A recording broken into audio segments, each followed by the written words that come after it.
Welcome to the Landy Peak podcast. I'm your host and friend, Landy Peak, and I am thrilled to have you join me. In each episode, we will explore what makes life truly fulfilling: happiness, deep connections, and self-discovery. Together, we'll uncover that happiness is not a destination, but a way of living. Now, let's dive into today's episode.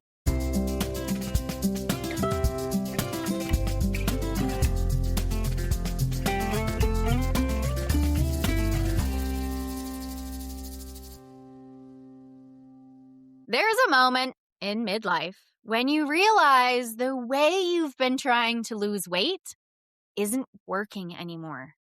More restriction doesn't help the weight come off and just makes you more anxious.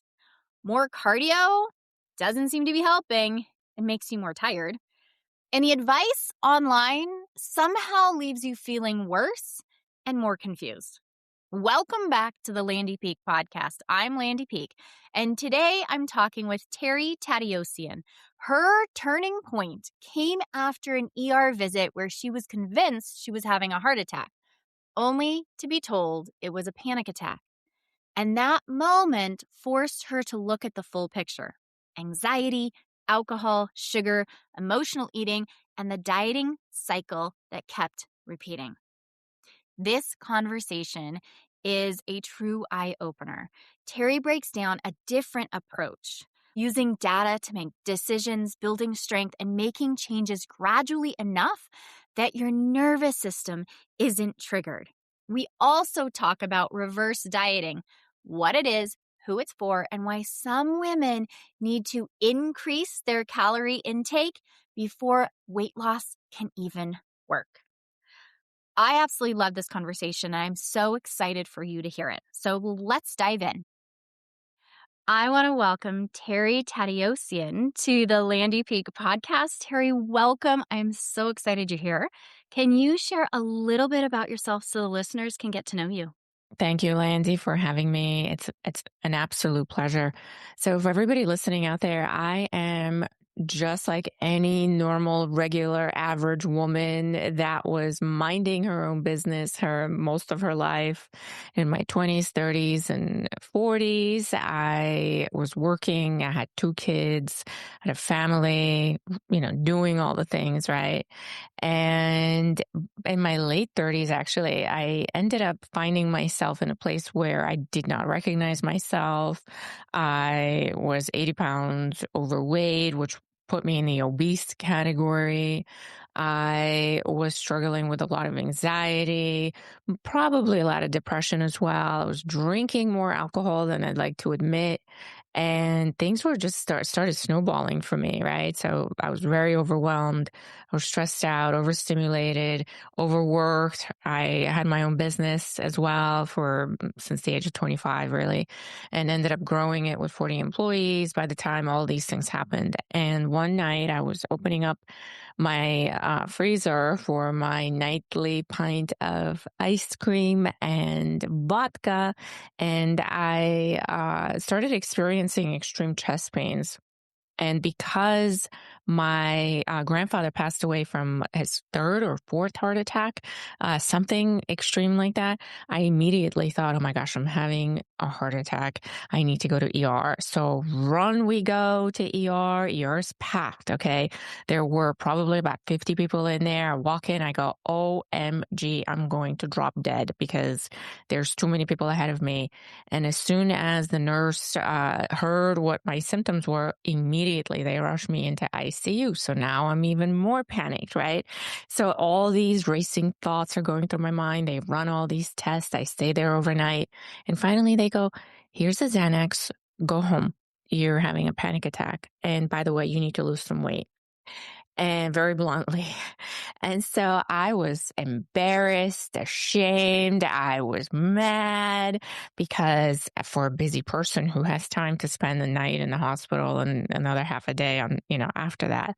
And so I was like, this was some kind of weird fluke. I just forget it. Like, that's ridiculous. I don't even want to talk about it. Right. And so I just went on about my business until it happened again. And again, this time I was like, oh man, I'm having a heart attack for real this time. They missed something. They didn't know what they were talking about. They didn't know what they were doing in the hospital. Run to ER, same exact thing. Here's a Xanax, go home. Follow up with a cardiologist just to be sure, just to put your mind at ease. And so that's where it all started for me. That's big.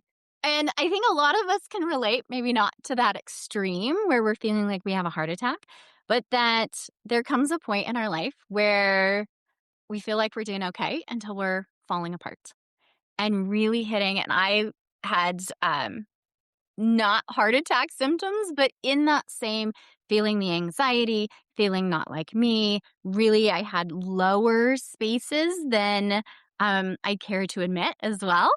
And it really is kind of this pivotal point in life where it's like, what the hell is happening to me? So, Absolutely. what was kind of the next thing that came in as you've had the second time coming in, um, hitting that kind of wake up call?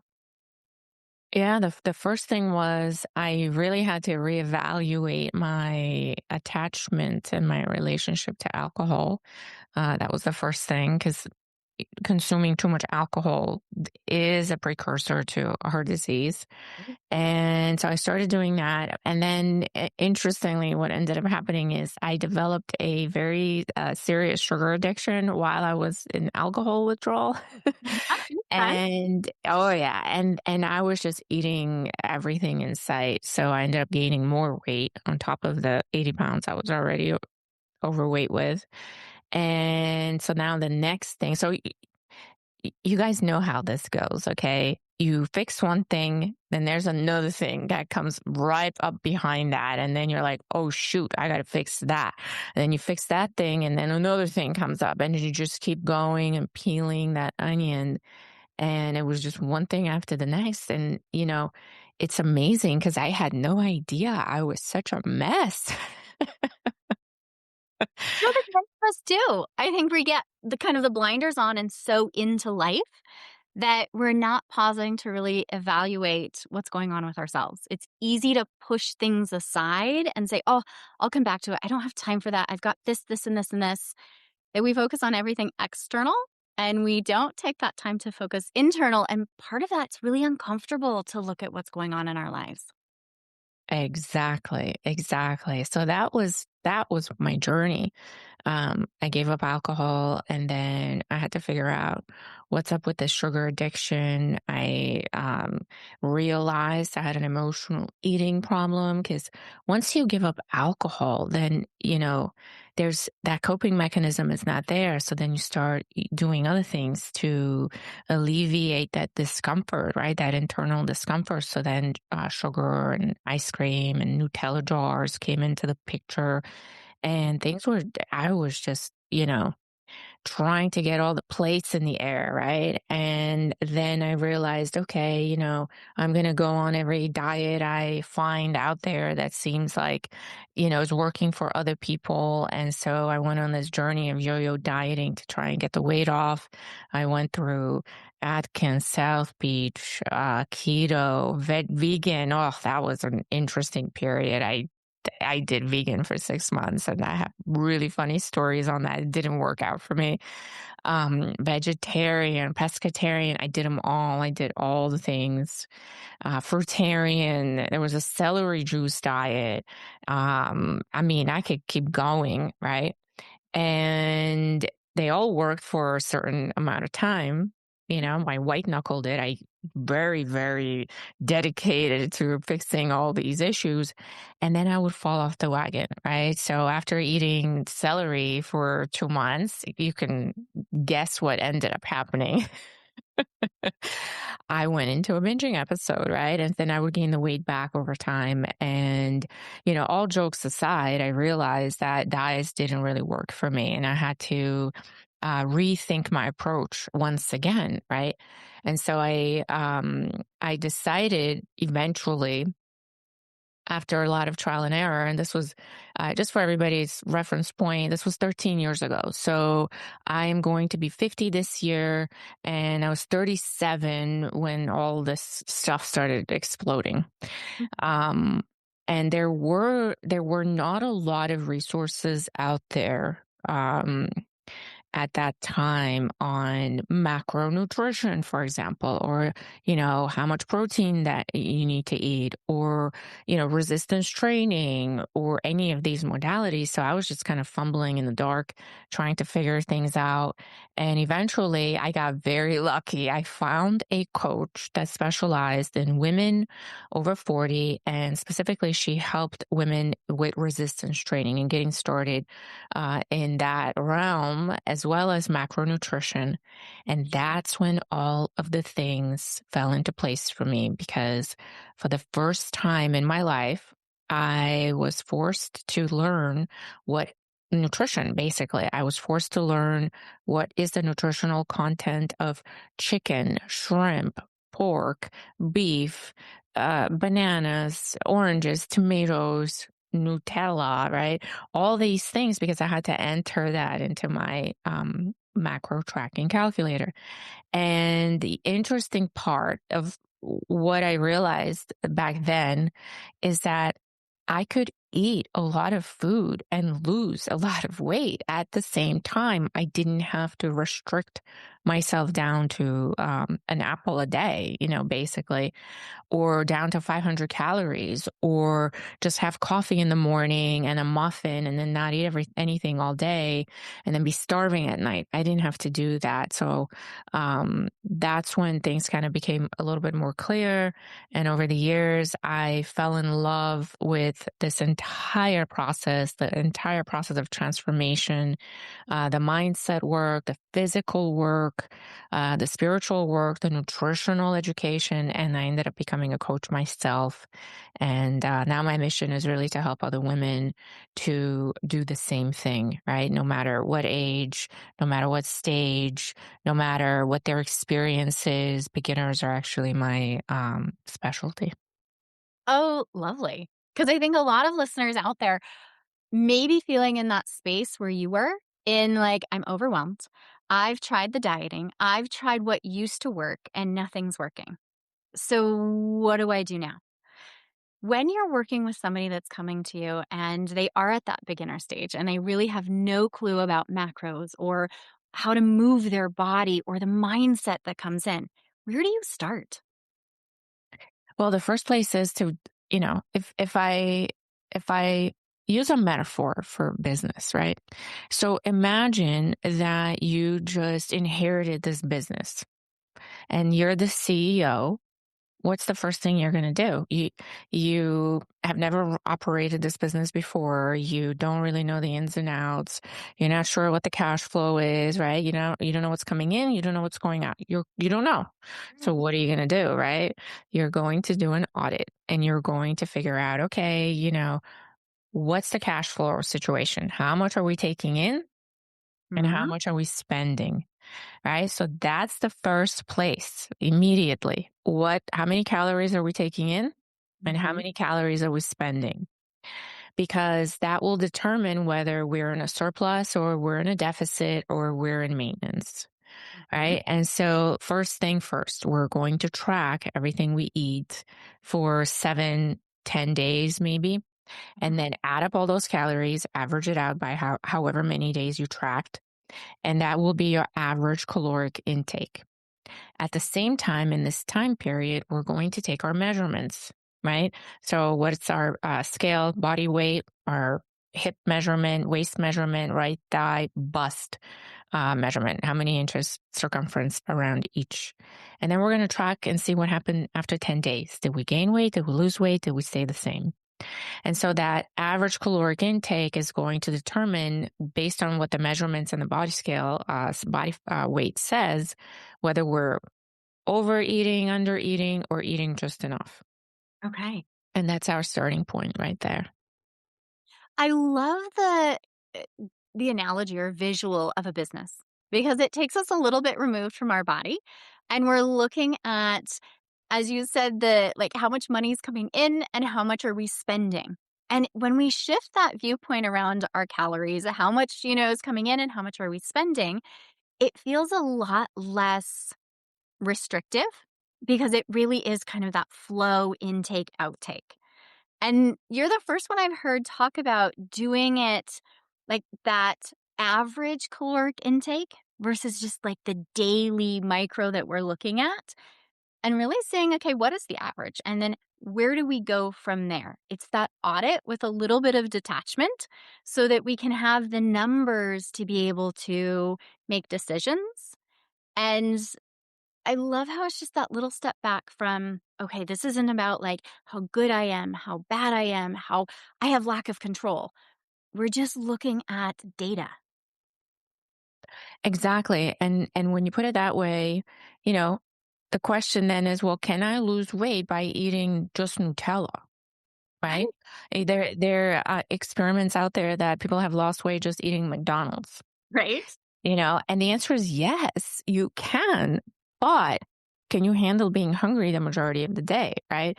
Because if you just eat, let's say 1,500 calories of Nutella per day, and that's all you eat because that's your budget for the day, 1,500 calories, that's not a lot of food. That's very little food because Nutella has very high sugar content, right?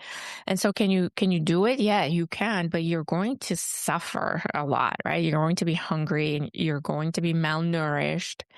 Um, and it's not going to last long, which is what most diets, and I want you to really think about that, everybody listening. That is how most traditional diets work, right? They restrict many food groups, and Yeah. then you end up eating low volume food with whatever calories you have. And so you feel hungry, you feel restricted.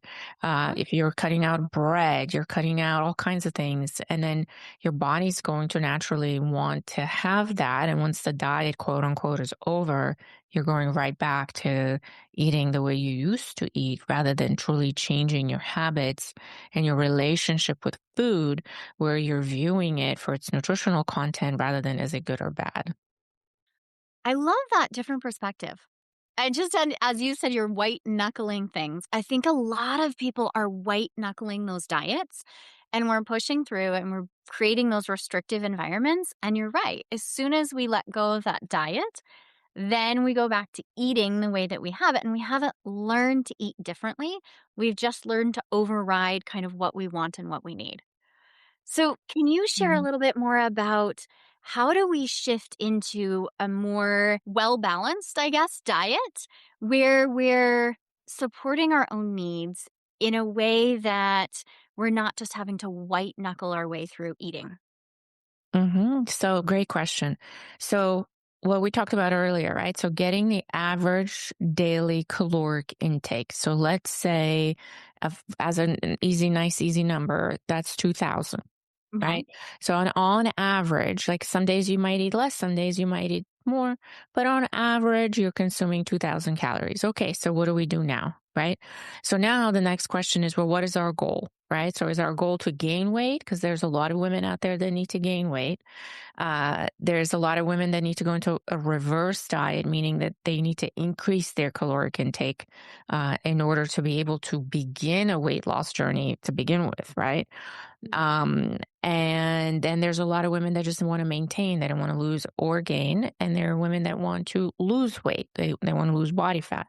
So, okay, so let's say that 2,000 calories on average per day is a good number where you can start a weight loss journey. Because if your number was 900 calories on average, you're kind of backed up into a corner, right? So if you're at 900, 800, 900, you're now looking at reverse dieting. So I can talk about that after we cover this example, what exactly that is, because I get a lot of questions on reverse dieting. But let's say you're at 2,000 and you're looking to lose weight. So the first step is going to be to bring down that 2,000 calories down to 1,500. So give yourself a 500 calorie deficit. So maybe we do um, a little bit of cardio mixed in, right? So we're going to offset some of that. So maybe we'll be between 600 to 800 calories per day is now going to be our new target. Okay. And that's how we begin this journey. So 1600 to 1800 caloric intake per day, every day, not when I feel like it, right? Every day. And that's the max. And we divide that up into 5 equal balanced meals. And this is what I do for my clients. I tell them exactly how much protein within those 1800 calories, how many carbs, and how much fat. And we divide that up into the 5 meals. Okay. And that's how we begin. Right. So, in addition to that, we look to increase step count. Right. So we want to hit 5,000 to 10,000 steps, really depends on each individual and what their activity level was before. We might add 10 minutes of cardio, just things that are kind of sustainable and an easy on ramp for each individual. Again, it depends. It's very, very unique to each person. And if possible, we could add 3 to 4 days of resistance training. And then we do this for 30 to 60 days and see how the body responds. What kind of measurements come back in for during a check-in? Did you lose inches off your waistline?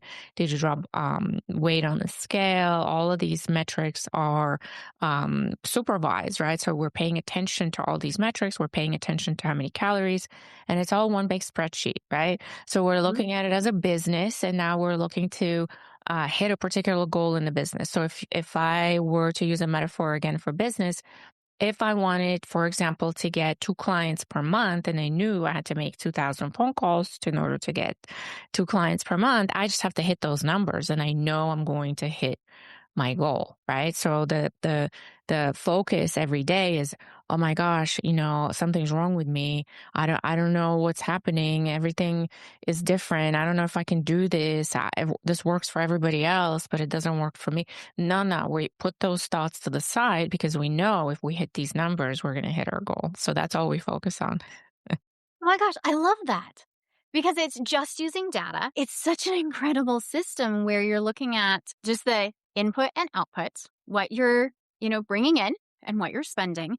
And it's not just about cutting calories and cutting the amount of food that we're eating. And you're talking about 5 meals a day, which is a lot. And so you're not just white knuckling it and being hungry. You're looking at, okay, so what am I spending? What do I need? And then reevaluating, which gives you more control because you have the numbers and the data that you're using. It's not, and I think a lot of us, when we're looking at how do we exercise and how do we eat, it's just random stuff that we're either finding on social media and trying for ourselves, or we don't have a consistent plan. It is that, what am I going to do today? I'm going to try to eat less. I'm going to try to exercise more, but we don't have the data to back up and make us be successful because it's random, it's guessing. Exactly. Most of us are fumbling in the dark, the way that I was, and I know this because I experienced it firsthand. I lived through that. I call it the dark ages because no matter what I did, I just couldn't get it right, and it was, I think, one of the most frustrating times of my life because I I could figure a lot of complicated things in the past. I went to school for computer programming, computer engineering. I started a business. I understood all of these concepts, but I couldn't figure out my own body, right? And that was really embarrassing. There's a lot of shame associated with that. There's a lot of negative self talk. Um, all of that was just a lot of mind garbage going on. And then you're second guessing yourself every step of the way. You're unsure. So you're not really fully committed to the process. And once this became clear to me, I felt so secure in this process and confident that I could repeat it at any time. I had a full understanding of how these things worked, and I was safe doing this because I never really felt hungry either, right? And a lot of things that people don't some of the things that people don't realize is that when you starve yourself, your nervous system goes into fight and flight Yes. and you become anxious. Ah, And it's very hard to stick to the plan. Now, when you're nourishing your body and you're nourishing yourself with the right amount of fuel, right, mhm. to perform all of these activities and to just live, right, to have to breathe, to have your hair grow and your nails grow, like all these things require fuel. When you're not restricting fuel and you're looking at the whole picture, Yeah. your nervous system calms down, you sleep better, you have less anxiety, you feel less stressed. And so things start to move forward in the right direction, especially during perimenopause. Yes. I think one of the big highlights, and I'm glad you brought in nervous system, but is safe. Because a lot of dieting, and when we're really throwing ourselves into exercise programs that we are just doing because we think we should, we're not feeling safe. We're doing it because we don't feel good about ourselves. And so we're already hard on ourselves. And then we're trying to restrict what we're eating. We're setting ourselves up for failure. We try to do hard and fast exercise, which then ends up backfiring for us. And we feel even worse about ourselves. I love the safety aspect. Can you speak more to that? And then I want to swing back to the reverse dieting. Yes. So the safety aspect, I mean, if we really think about it, right? This lifestyle that we all live in, and it's not unique to me, right? This world that we have created in 2026, I cannot name one person that I know that can honestly say they feel safe, right? Because, okay, well, you get on your phone, you get bombarded by social media. You turn the TV on, you're bombarded with all kinds of attention grabbing headlines that are doomsday. You call somebody on the phone, they're struggling. You go out, you try to get to work, there's 2 hours of traffic you got to get through. I mean, it's just constant nervous system attacks, right? Yeah. The environments that we're living in right now, even at home, right? All of the different home products that are creating havoc with our hormonal system, right? All of the plastic everywhere. We're just constantly being attacked with toxins, essentially, right? And so the nervous system is already taxed. You're Mhm. already stressed. Even if you may not feel like you're stressed, you're stressed.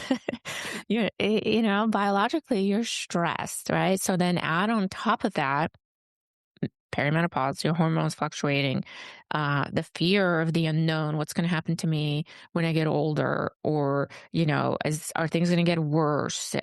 Nothing I do is working. You're starting to panic a little bit. And so all of these things contribute on top of the already stressed nervous system. And when the nervous system is stressed, you're constantly in fight or flight. You're not in rest and digest. A lot of the systems, like a lymphatic system, for example, does not drain or detox properly if we're in fight and flight. It needs to be in rest and digest. So now we have a symphony of things happening all at the same time, and they all come to a head in perimenopause because now there's an additional fluctuation happening. There's an additional biological change and chemical change that's taking place, not only in our brains but in our body as well. And so it's just a perfect storm, right? And one of the things that really the primary thing that I really like to address before even starting to work with any new clients is nervous system regulation and sleep pattern, right? Before we even kind of, circle around the food, because the food are just numbers. But if your body, if internally you don't feel safe, and we work on finding ways to get there, right? So breath work, meditation, yoga, Pilates, things like that are mostly for nervous system regulation. 100% right. Oh my gosh, you're just brilliant. Thank you. There's so much in that safety. And a lot of us, especially in midlife, are so on the go and so bombarded that we never give ourselves the opportunity to downshift, to even realize that we are stressed because we're so good and we have learned to be so good at turning down our own interoception, what's going on inside of our bodies. We push past hunger, we push past tired, we forget to go to the bathroom. So we're turning off all those internal signals. And it's when we're either forced to pause or we end up on vacation or things like that, that we have that pause and then our body really swings. I know so many people who hit vacation and then get sick because it's the Mhm. first time that they've slowed down enough and it's like, whoa, and here's our body. It's incredible that you're bringing in, we have to have that safety and be able to have the nervous system downshift into that parasympathetic, the rest and digest. We need to bring in sleep before we can focus on food. And Mhm. that's a key part that so many people are missing. We're just jumping to the diet and the exercise. Yes, and that's another stressor, right? So Yeah. you're adding stress to the stress. And really interesting what you mentioned. Um, I tell my clients this all the time. So I give out a proactive warning that Mhm. once we start this work, most women actually do get sick in month 1 or 2. Because getting sick and just getting a cold, runny nose, a cough, etc., that is the lymph system actually detoxing itself. It needs to go through that process in order to cleanse itself out. So it means that things are working correctly, right? Because at least once a year, I read somewhere that you should get sick at least once a year and get just all the toxic congestion out of your body. It's like a shedding process, essentially, of the lymphatic system. And that's a good thing. It's a great thing. And it's funny that you mention it because it is a pretty regular occurrence. Once we start this work, women do get that cold. They get a little bit of a stuffy nose. And it's, once it flushes itself out, they don't really get sick at least for another 8, 9, 12 months. It's really interesting. And as I think many of us, we start things like we start the diet or we start the exercise program and then we get sick and it derails us. But knowing that this is part of the process and it's actually a good thing helps us maintain and keep on. Okay, I'm doing this right. We're okay. We'll get through this and keep going. Versus I'm sick and I'm quitting exercise and never doing that again. I'm going back to how I'm eating, but we haven't addressed kind of that basic safety and how our body's functioning. Absolutely. And that's the benefit of having a guide through this process, right? Because for me, until I had a coach that could tell me these things, like, hey, this is what's going to happen, right? Or these are the possible things that could happen. Or, hey, we're starting a new program right now and you're going to be more sore than before. Or, just whatever is coming up ahead so that you perceive these things not as threats, but as something that is coming up for you. So, one of the things that was very helpful for me because I had a binging habit, right? I had an Mhm. emotional eating habit. And when I would get mm, triggered or I would get kind of dinged in a sense emotionally, that was more than my nervous system could handle at that particular time, I would reach for ice cream, Nutella, uh, potato chips, cake, chocolate mousse, creme brulee, you name it, right? And Right. that would help calm and soothe myself down, but it would derail my goals, right? And so instead of what I decided back then, so it's again 13 years ago, what I decided back then is that I wasn't going to avoid the binge. I wasn't going to white knuckle myself into um, getting through this episode or that particular flare up, let's say. And I wasn't going to be delusional and think it wasn't going to ever happen again. Like, okay, I wasn't, because I used to do that, right? Oh, I'm never doing that again. Well, guess what? You did it again, right? And so there's a lot of reprimanding thoughts that happen when you do fall on your face because you said you weren't going to do that and you did it, right? And so what I decided is I'm not doing that. I'm going to expect it. I'm going to prepare in advance because I know there will be a time where I will fall on my face. Something is going to happen that's going to trigger me in some way, right? So it could be big things, it could be little things, right? But my goal really is to try and make it as less frequent as possible, but I'm not going to be delusional that it's not going to happen. So when it does happen, which most likely it will, we're human, right? We're all human. I'm going to be prepared and I'm going to have a very similar type of food in my fridge, in my pantry, and whatever. I'm going to make something that is going to meet my goals rather than derail me. So if I'm looking for ice cream, instead of Haagen-Dazs, Ben Jerry, nothing against them, but like very high, I would eat the whole pint, maybe two. I would make a protein Ninja Creamy, right? With yogurt, cottage cheese, protein powder, and freeze it overnight and then throw it in the machine and creamify it. And that hit the spot. That did the job, right? And so I could have the ice cream Mhm. and not fall off the wagon. And that's huge. It's accepting the behavior. It's like, okay, this is part of how my nervous system is trying to self regulate. I love how you say I'm not being delusional because I think so many of us are setting ourselves up for failure because we're like, oh, I'm never going to do this again. I'm going to totally cut this out.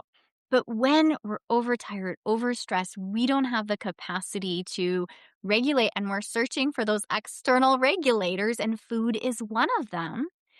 Then we're not in the space to have that thought process of, oh, I'm going to go find something different. But you're setting yourself up for success because you already have that something. And then it's turning to that comfort and that regulation in a way that is supportive instead of sending you on that shame spiral of, oh, I fell off the wagon again and I did this. And then we completely derailed ourselves. Right, exactly. And it works like a really nice bridge also while you're working on reprogramming your habits and your behaviors. And, over time, you don't really reach for that anymore. You don't even think about it anymore, right? You have other ways of coping.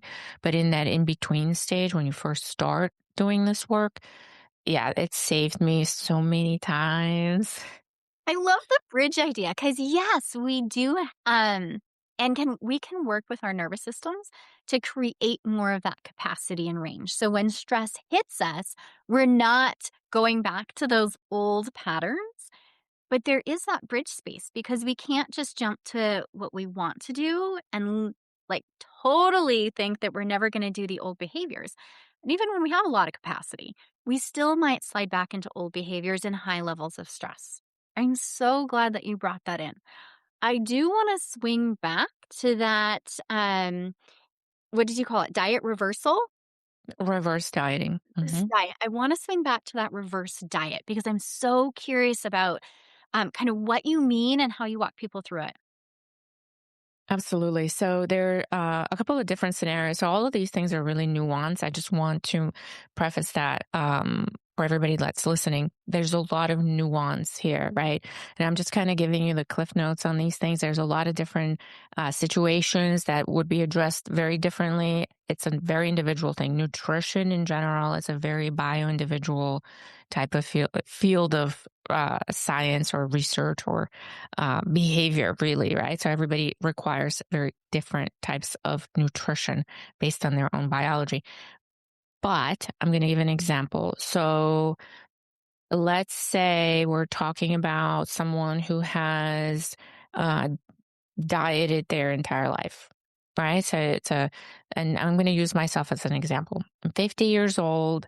I have dieted for 30 years. I've done a lot of cardio. I'm underweight, right? Well, I'm overweight, but I have low muscle mass, right? So I want to lose 20 pounds. And then we do the audit and we find out that the average caloric intake is 900 calories. Uh-huh. Okay. Okay. Fine. Mhm. That's okay. But in order to cut calories, where are we going to be at? 400 a day, Right? Yeah. right? 500 a day? Can you eat 500 calories a day? How long are you going to last on 500 calories a day? Which is what happens with most traditional diets when you're reading the diet book and it says, oh, you got to do all these things. They take you down to some crazy number. And of course, your body is not going to respond because you're already starving, Right. right? So what more are you going to take from the body, right? And so the solution to that is to reverse diet. So over a depending on how low your calories were to begin with, over weeks or months, sometimes it could take up to a year. It really depends on the individual. I cannot give a time frame, but over an extended period of time, we start to increase the calories very slowly while trying to maintain body weight and minimal weight or fat gain. Okay.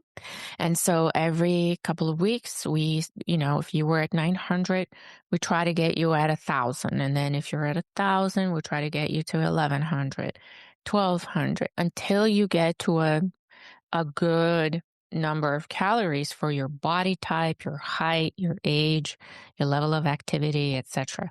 Right? So it's very unique to each person. And at that time, once your coach is satisfied that you're consuming enough food, then you start the actual diet phase, right? That's when you start lowering the calories intentionally and very strategically and progressively. That's the other thing I see a lot. So someone who's been used to eating, let's say, 2,500 calories a day, that goes on a diet and all of a sudden they're eating 1,000 calories a day. What do you think is happening to your body when you make such a drastic change, right? All of a sudden your body's like, whoa, starving, right? And it goes into a panic essentially, which is another thing you want to avoid. You don't want the nervous system detecting what you're doing when it comes to a diet. Yes, that's big. Because a lot of people really do kind of dive down from their start that diet and they drop calories quickly, which is increasing that stress. And I love how you're doing this kind of sneaky behind the nervous system back so that we can continue feeling safe. Yes.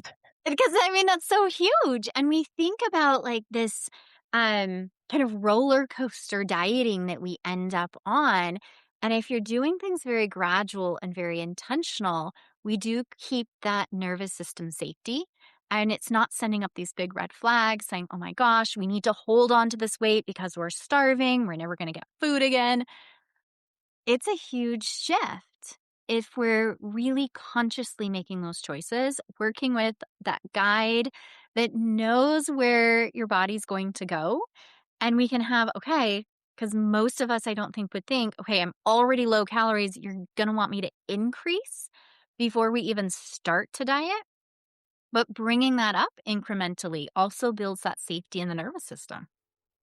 Yeah, so my computer engineering background actually helped me a lot here in this field because I look at the nervous system as the firewall of your body, right? And what's the job of the firewall in the system is to alert Mhm. the system that there's a threat, right? So there's a threat, somebody's trying to break in, something crazy is happening, we're getting robbed, right? Or someone's hacking in. And so my job as someone's coach is to hack in without being detected, right? So I don't want to alert the system. I don't want any alarms going off. I want the nervous system to think everything is fine, everything is great, nothing's changing, everything's the same, right? Or if it was already in alarm mode, I need to stop the alarms, right? So for the first thing I got to do is turn off all the alarms, calm everything down, and then I'm going to sneak in there. Okay. So this is just curiosity, so if it doesn't align, let me know. But I'm really curious about the person who has restricted significantly. How do you get that buy-in to we're going to start increasing calories? I have somebody in my life that I am thinking about, and I'm like, I don't think they'd go there because it has been such a long journey with so much restriction. How do you get that shift? Great question. So, one of the first things is that here I can have you talk to a few other women that I've worked with that we have reverse dieted, and they can tell you themselves that they were in the same place that you were at, and this is what we did, and this is what happened, and this is how things changed. Right. So, that's one social proof, right? Right. The other thing is you can't really convince people to Mhm. change. Right. And so when someone is just not interested in or being curious, and they've been doing the same thing their entire life and it's not working for them, and Mhm. you offer a solution and they don't have the curiosity to be like, well, maybe I can try this, right? This is something I've never tried. Maybe I can try and see what happens. Because what's the worst thing that's going to happen, Right. right? Um, Things can get better, right? Uh-huh. Right? Because I mean, that's where I was at. I was so desperate. I was like, what the heck can I possibly do any worse than what I've already done to myself, right? I can try this new thing, these macros, and I had to eat astronomical amounts of food when I started. And I was scared. I'll be honest. I was like, whoa, whoa, okay. I hope you know what you're doing. Yeah. My coach, right? And so, what I normally tell people is, why did you hire me? Mhm.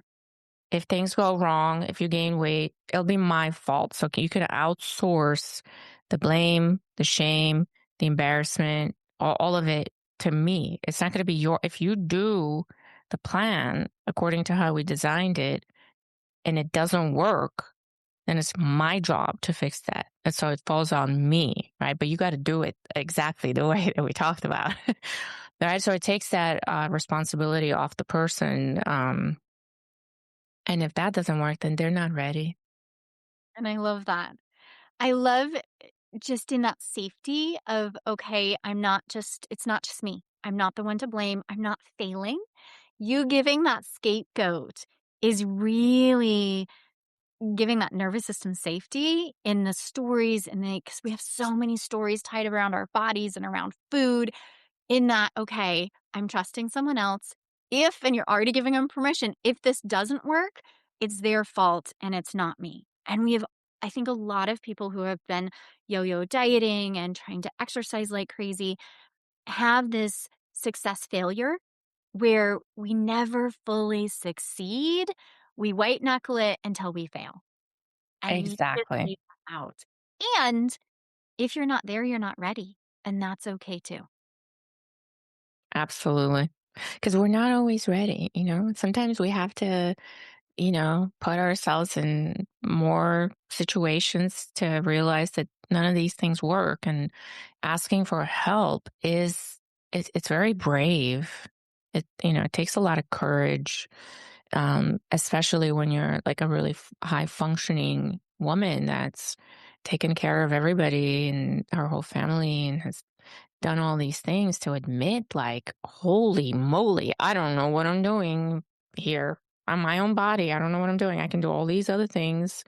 I can do everything else, but I have no idea what to do with my own body. And that's humbling, right? And it's very difficult to do. And then you have to submit to somebody telling you what to do, and you're not really used to that. So, there's a lot going on. Yeah. There's a lot going on, and you've really brought a lot of that to light. And so it's not just trying to white knuckle. There's so many nuances that come into eating and, working out, physically moving our bodies in ways that support us that we're not always aware of or even thinking about. Ways that we feel like we're sabotaging ourselves, which are really just nervous system safety and patterns and stories that we have kind of ingrained. And you're bringing that gentle awareness to it so we can shift in a safe way.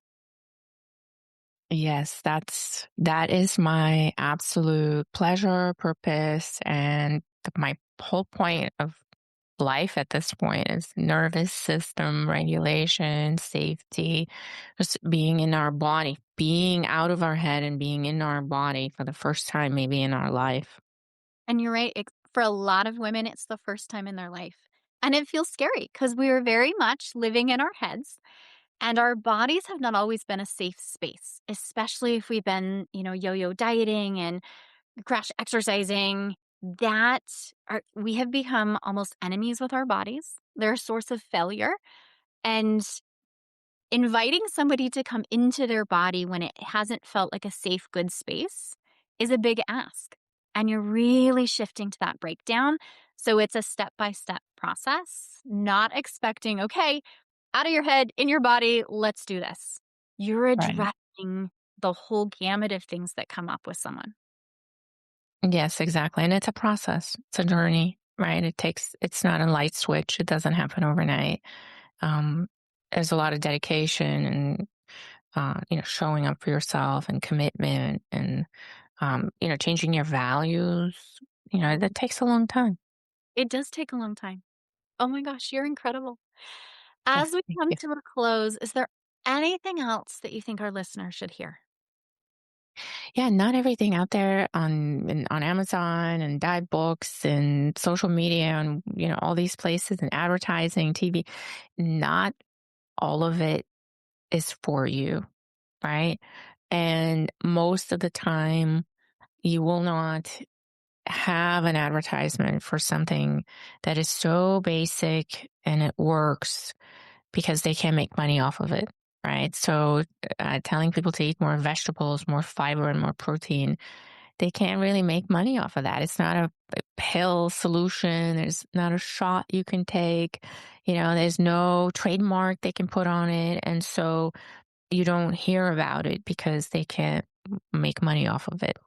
And so instead, what you hear about is all of the other things, right? So people that can profit from your pain, right? From your struggle, people are profiting off of it. And so I wouldn't necessarily uh, how should I say, buy into all of these things that are out there, but really do your own research, look into nutrition, try to understand the contents of the foods that you're eating, try and get your own metrics down, right? Know your numbers. It's important.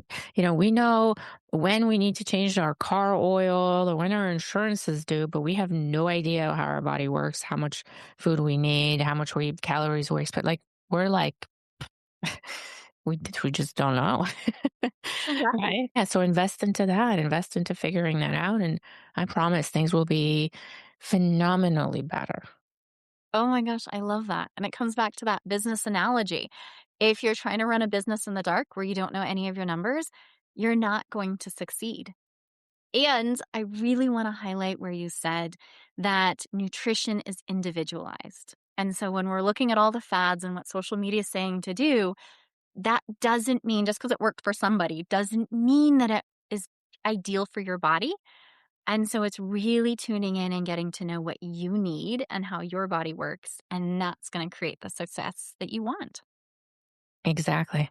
Oh, Terry, you're amazing. I Oh, know, thank you, Landy.